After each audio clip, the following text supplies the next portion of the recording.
हमारे YouTube channel पर आपका स्वागत है। तो चलिए शुरू करते हैं आज की डरावनी कहानी।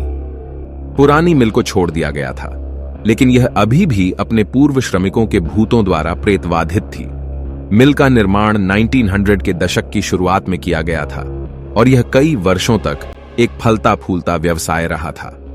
लेकिन फिर मिल बंद हो गई और श्रमिकों को नौकरी से निकाल दिया गया। कर्मचारी कभी भी नौकरी से निकाले जाने से खुश नहीं थे और जब उन्होंने मिल के भुतहा होने की कहानियां सुननी शुरू की तो वे और भी कम खुश थे।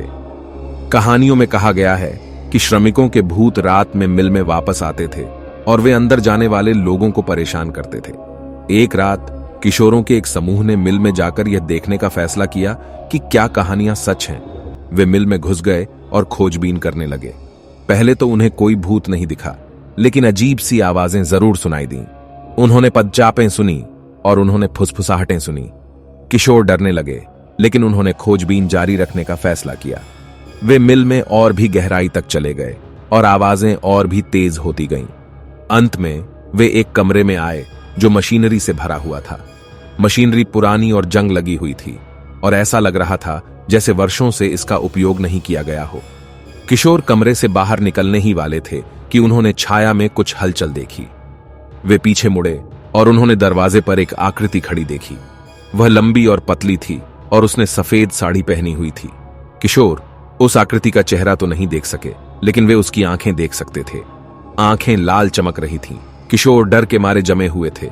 वे हिल नहीं सकते थे। वे केवल उस आकृति को देखते रह गए। आकृति उनकी ओर चलने लगी और किशोर चिल्लाने लगे। वे मुड़े और कमरे से बाहर भाग गए और जब तक वे मिल से बाहर नहीं निकल गए तब तक उन्होंने भागना बंद नहीं किया।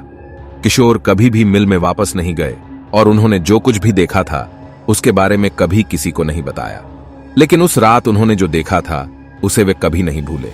मिल अभी भी परित्यक्त है और कहा जाता है कि यह अभी भी अपने पूर्व श्रमिकों के भूतों द्वारा प्रेतबाधित है।